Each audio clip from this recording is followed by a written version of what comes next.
everyone. Welcome to another special episode of History in Games.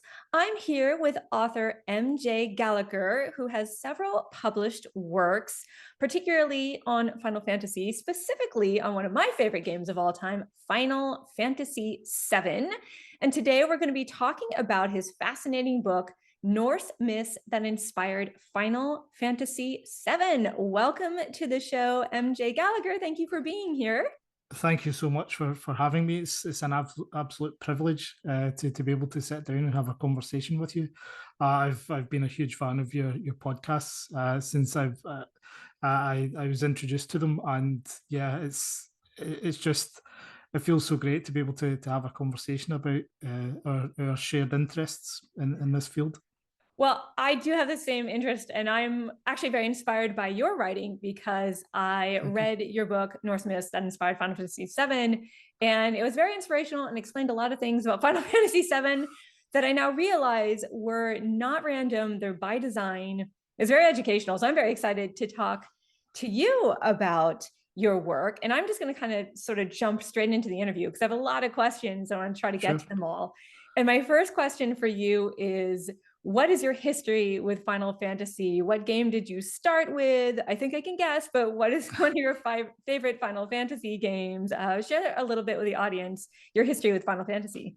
Sure. Well, I'm assuming your guess would be that my first was seven, and you'd be right. So seven was released just after I turned 11. So when I first got to play it, I was just about to sort of enter my teenage years, so my kind of real formative years. And it was nothing like I'd ever experienced before. My gaming history at that point was, it was Sonic and Mario and Crash Bandicoot. Quite not really story driven games.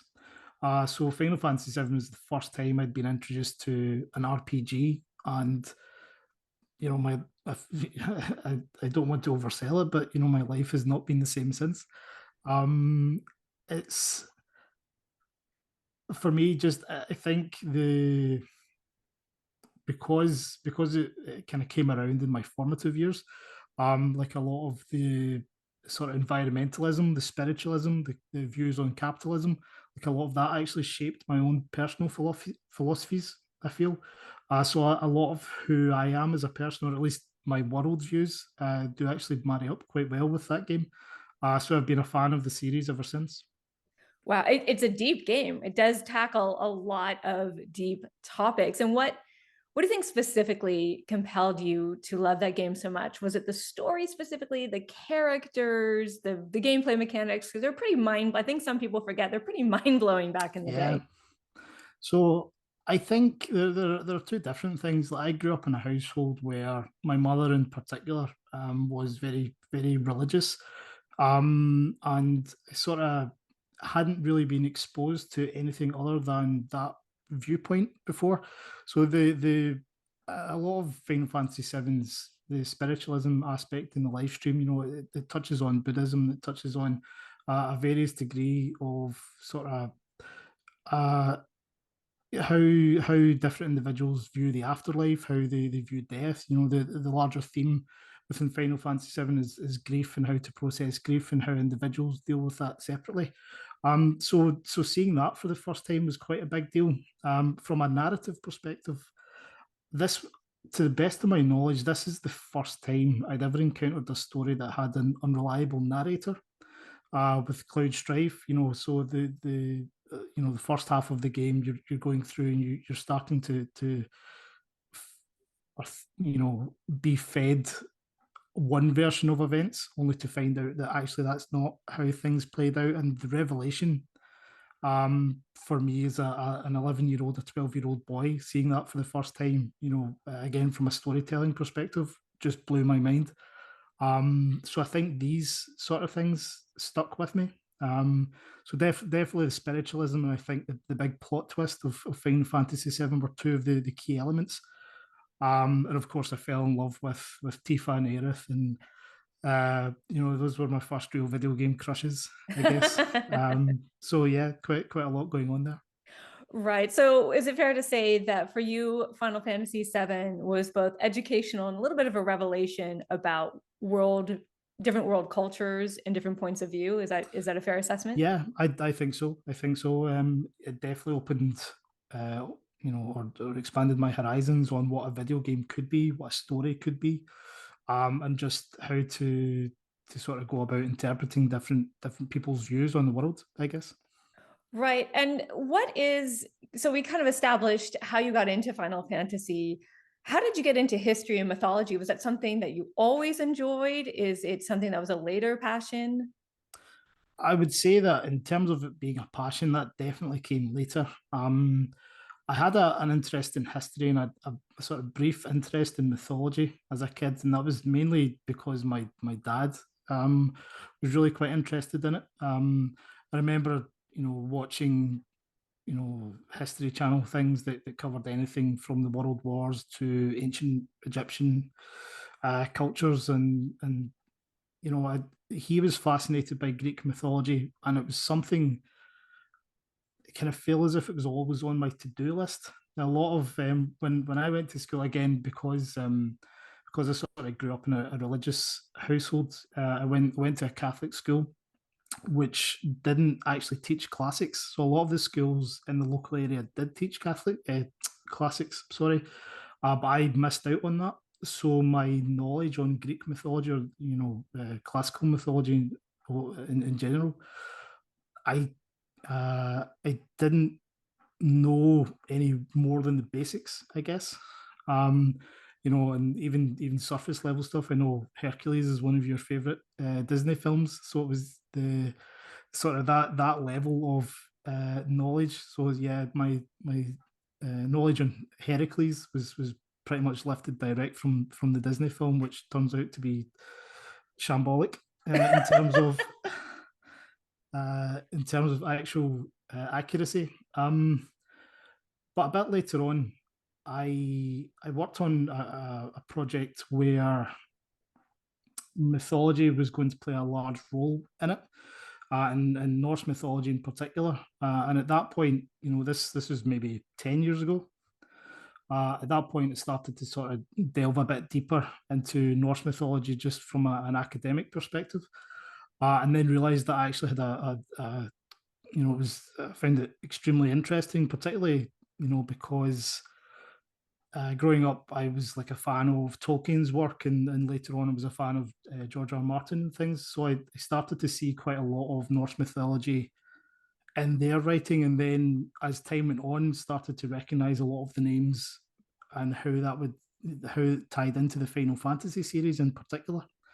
Like the obvious ones being like Midgar and Midgard, or Nibelheim and Niflheim from the Norse world tree. And the more I looked into it, the more I realized that there was a lot more going on under the surface of Final Fantasy VII that I'd never known about before. And that's really where things started to heat up for me in terms of mythology being a passion, and delving into the Final Fantasy games, and how it's affected by mythology.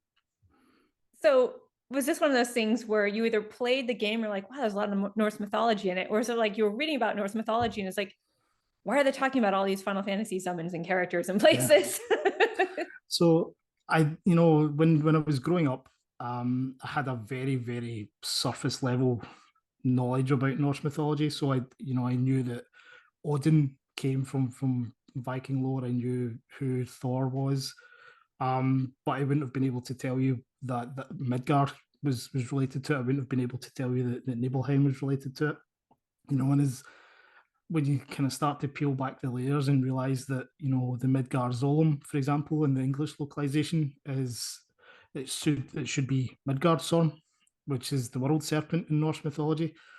Um, so the more that I became interested in Norse mythology, the more I realized that there's so much of it across the Final Fantasy series, and at that point, um, I'll never be certain which or whether Final Fantasy generated my love of mythology, or whether my interest in mythology has, taking the Final Fantasy experience to a whole new level. It's one of those chicken and egg question It's funny because scenarios. you mentioned both Norse mythology and Greek mythology growing up, and I was pretty well versed in Greek mythology as a little kid because I had books about it in my local library and I loved it. But funny story, my introduction to Norse mythology, anything, was Final Fantasy IV, when my little party was wandering around Varan Castle and they went to the basement and there was, the Dark Knight Odin just sort of hanging out as one does, which was Yeah, a terrifying experience because if you've done that Odin fight, you know that you have like maybe 4 or 5 turns to try to defeat him before he attacks you with Zantetsuken, yeah, which basically literally slices your party in half, and that's the end of the battle. And so for years, I thought that Odin was supposed to be this heavily armored knight with antler horns on his helmet and his sword, and he attacked you with Zantetsuken. Imagine my surprise when that was not the case. yeah. When Odin is actually very different. And the funny thing is, this wasn't even Odin's first appearance in Final Fantasy. In your book, Norse Myths, that inspired Final Fantasy VII, you mentioned that Odin actually first appears in Final Fantasy III, Mm, and that the circumstances and the place and everything going on around Odin is not random. There's actually a through line there. Can you talk about yeah. how Norse mythology sort of inspired Odin in Final Fantasy III and the circumstances surrounding his appearance?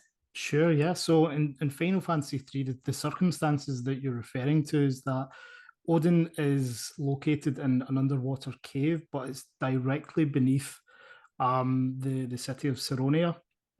Now, when Saronia is first visited, the king there is possessed, and he has his army go out into the streets and fight each other to the death.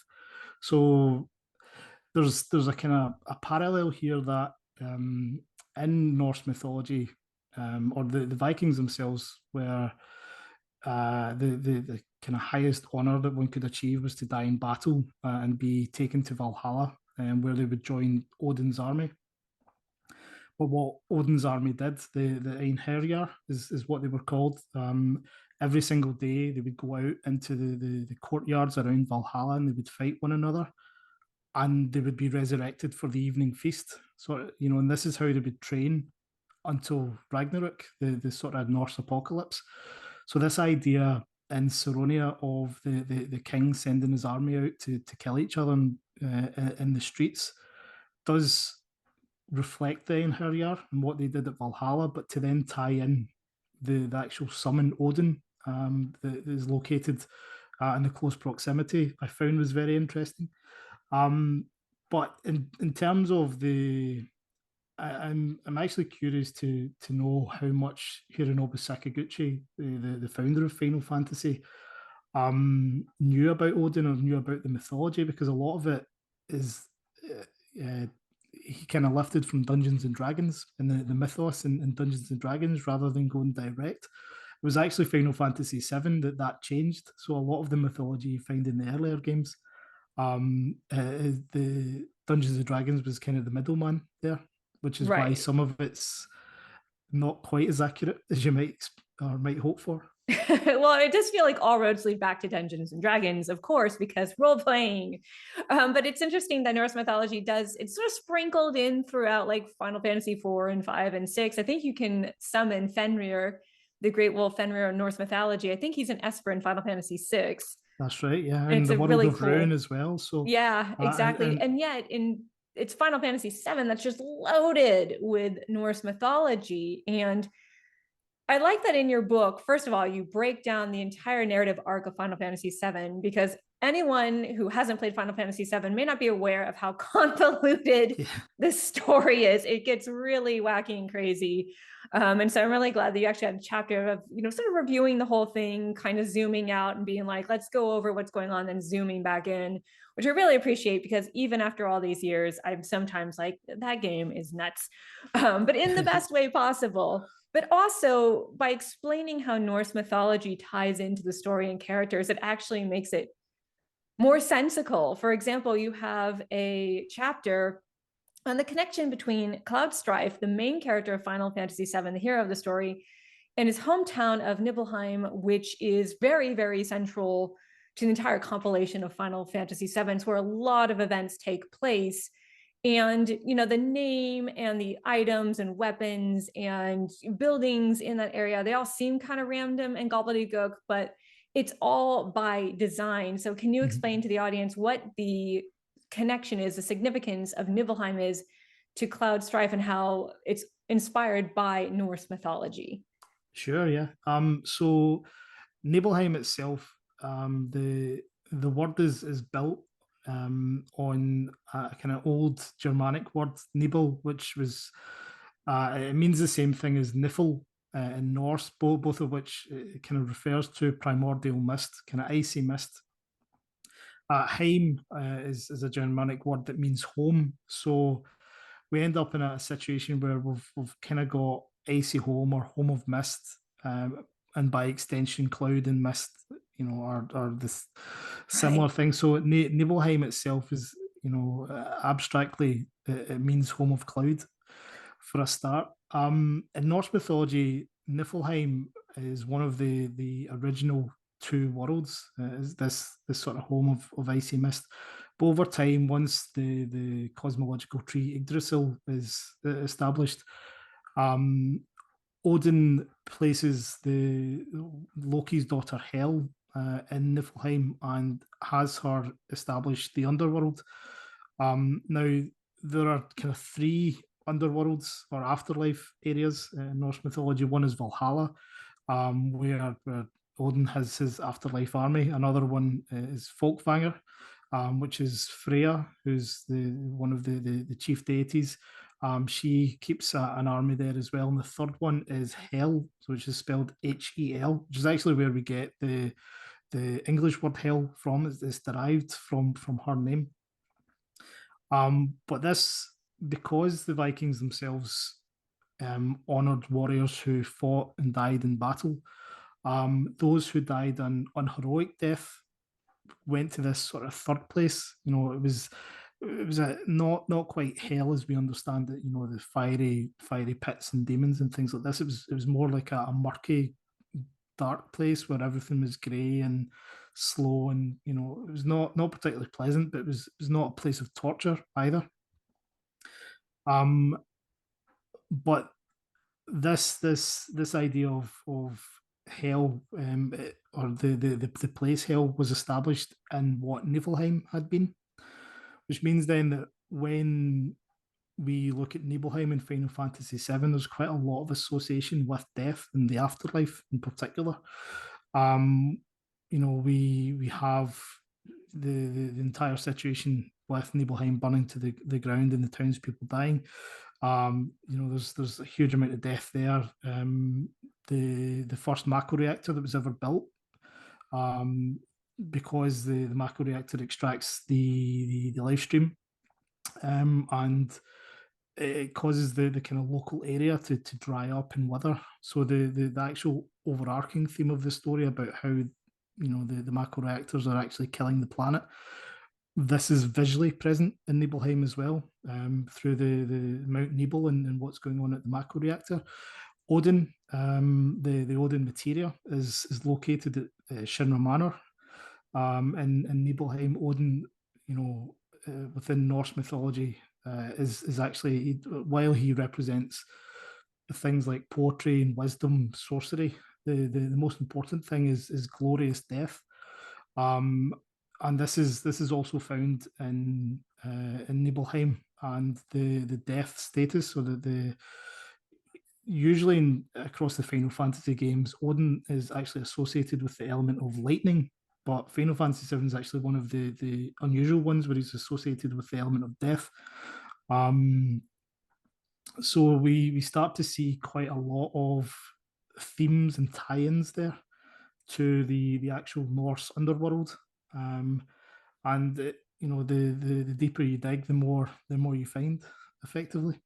Yeah, so it is definitely all by design, and it's not just Nibelheim either. You pointed out in another chapter that I thought was fascinating is that the Gold Saucer, which is everyone's favorite destination in Final Fantasy VII, it's where you can play mini games and have a lot of fun. It even appears in Final Fantasy XIV as a place to play Yeah. games.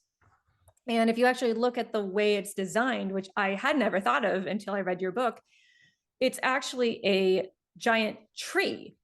And it's sort of designed to look like a giant tree. Like it has different levels and it has different areas, and that is a reference to Yggdrasil Yeah. in Norse mythology. So can you sort of explain the connection between those two things? Sure. So in Norse mythology, the Vikings viewed their universe to be this cosmological tree, which is quite common in Indo-European cultures. We see it in the Baltic kind of cultures. We see it in the Slavic cultures, and the same thing actually travelled across into the East as well. So a lot of the earlier Indo-European um, cultures believed in similar things as well. But um, the the idea here is that the world tree was usually split into three areas. And the sort of branches in the canopy was the heavens, and underneath was, or beneath the tree and its roots was the underworld, and the middle area itself, either in the tree or surrounding the tree, was the sort of mortal realm. But in Norse mythology, it got really quite complex. That rather than just being split into these three areas, it actually represented nine worlds. So whenever you hear about the nine worlds or the nine worlds of Yggdrasil, it refers to nine individual realms that the Vikings believed in. So Midgard was the world of men. It was believed that this was at the center of the all. Asgard, which is where the Aesir gods lived, was another one. Niflheim, which we've spoken about already, was another one, um, and so on and so forth. But when you start to look at the gold saucer, not only is this a giant tree, and in particular, Yggdrasil is described as a giant ash tree. And if you've ever seen an ash tree, the sort of the branches of it are quite thick boughs that end up going off in all sorts of random directions. So the gold saucer is built similarly, but it has 8 different stations, and at the bottom of it is Corel Prison, which could be taken to represent an underworld. So you actually have the eight branches and the underworld combining to make this nine, or an allusion to the nine worlds of Yggdrasil. And when you kind of start to sort of peel back, or at least when you're looking at the gold saucer through that particular lens, there are little pieces of details that seem to stand out. One example being that at the height of Yggdrasil is an eagle who watches over everything, and that's kind of derived from other mythologies, like the Slavic mythology. The premier god there, Perun, was always represented as an eagle at the top of the world tree. Zeus as well was always represented as an eagle standing atop Mount Olympus.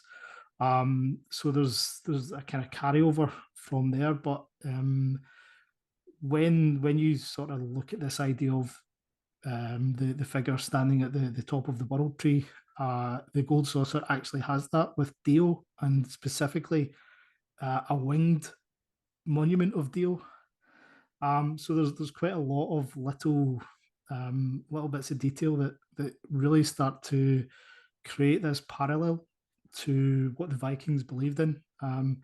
And I think when you take these things in isolation, you might just be plucking at straws. But when you start to look at what the bigger picture is, and particularly how Norse mythology was interwoven with the story, a lot of it can't possibly be a coincidence.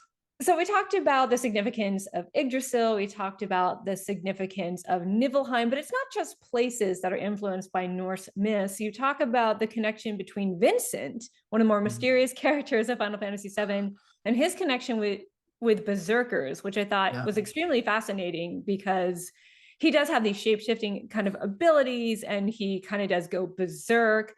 What was a light bulb moment when playing Final Fantasy VII or reading Norse mythology? You're like, wait a minute, this makes me think of Vincent. The chapter about Vincent and his connection to the Berserkers was one of the last light bulb moments I had when putting the book together. And I think it was more along the lines of sort of studying Odin and everything related to Odin, because Berserkers themselves, while they do show up in some of the sort of heroic sagas, and the sort of fictional side of things, they're not part of the cosmology, so it's more of a historical side of things rather than mythological. Um, but when I started to peel the layers back a little bit on how the berserkers behaved, in particular, that these were extraordinarily powerful men who got themselves into a kind of trance-like state, um, uh, who were dedicated to Odin in particular, and they were absolutely revered, even among the warrior class of Viking society.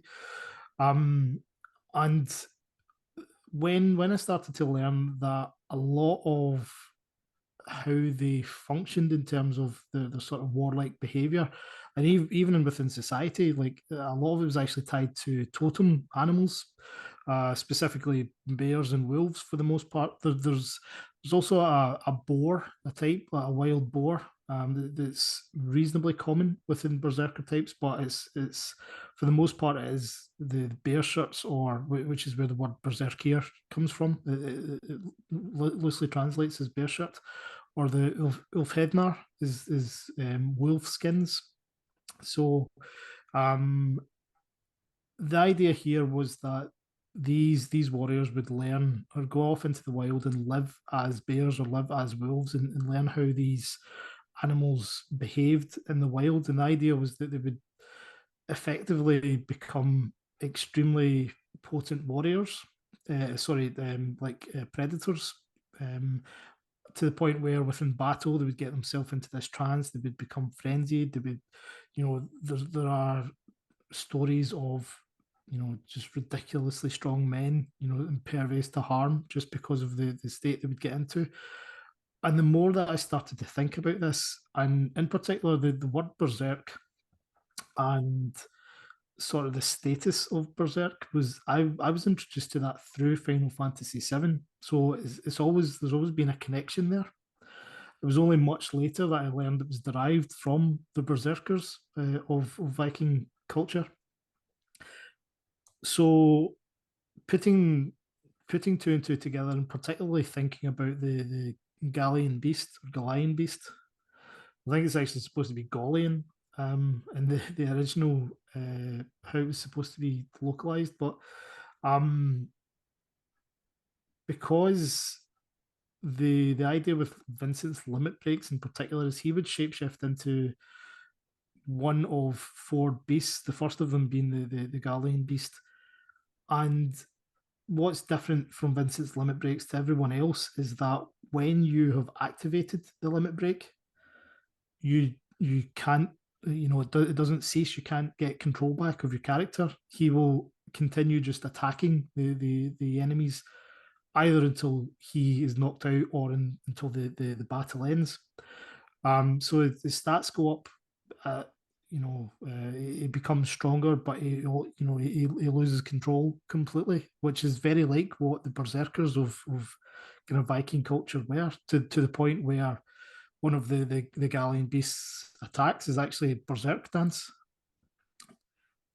So when I kind of started putting all this together and thought there's actually quite a lot in common here, particularly because the Gallian beast, although its aesthetics seem to be based on like the behemoths that are across the Final Fantasy franchise, you know, the fact that it's standing up and it's quite powerful, is its upper body's a lot more powerful than its legs. It seems to be quite bear-like. It's got like a wolf-like snout, and I was, it got me wondering whether or not that particular design is tied in with the bear shirts or the wolf skins, of these types of berserkers. But even the fact that when you go on the mission, the optional mission to actually find Vincent in the Nibelheim mansion, you have to get the basement key to open the door, but there is a second item that comes out of the safe where you get the basement key, and that is the Odin materia. So we're in a situation where Vincent is directly tied to Odin through that particular scenario.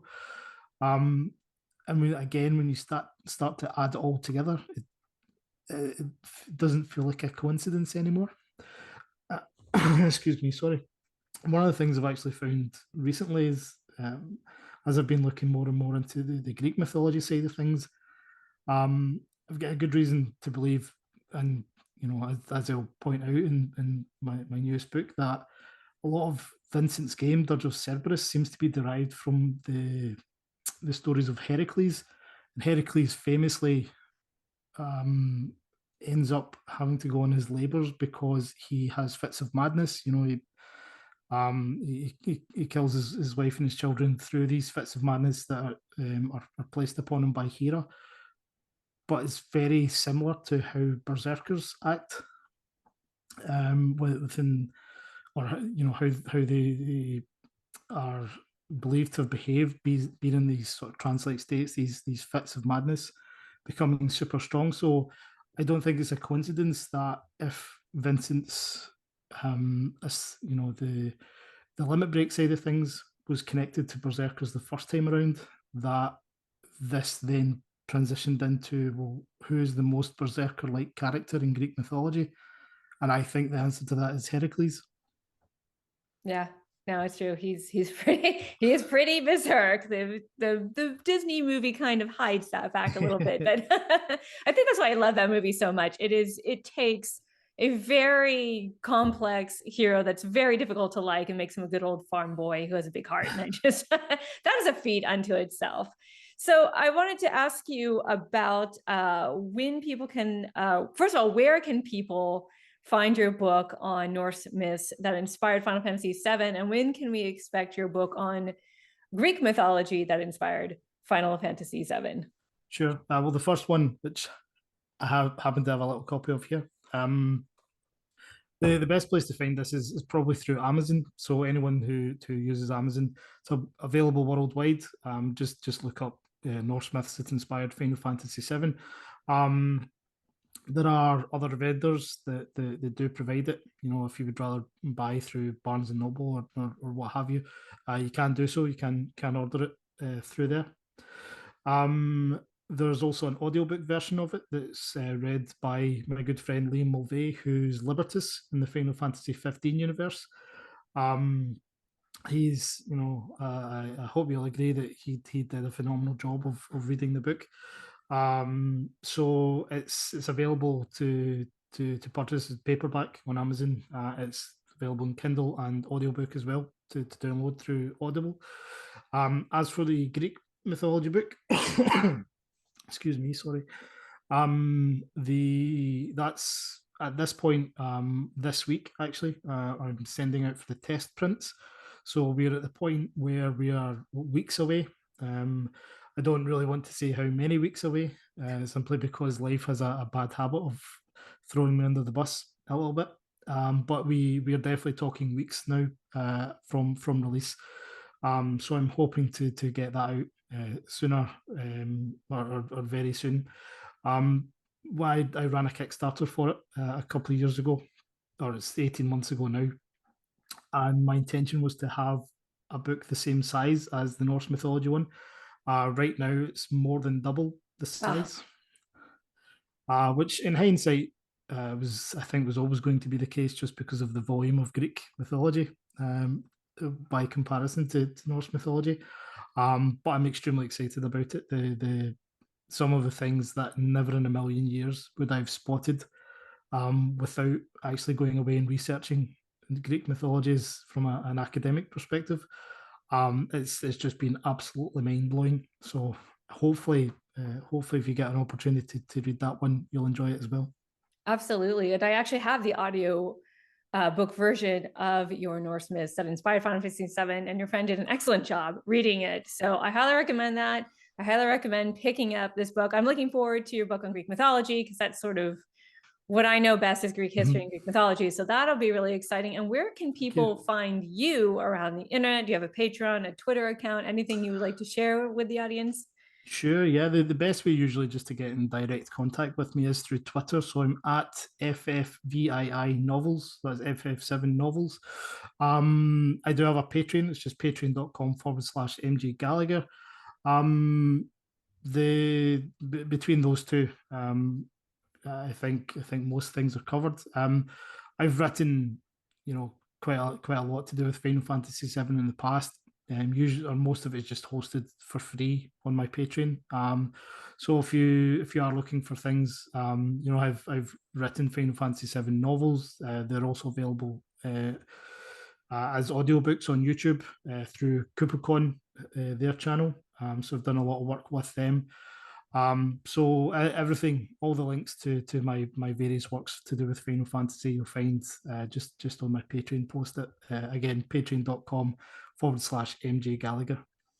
All right. MJ, thank you so much for being on History and Games. I super appreciate it. Thank you so much for your time. No, it's massively appreciated from my end as well. It's been a pleasure being able to talk about this with someone as you know your work.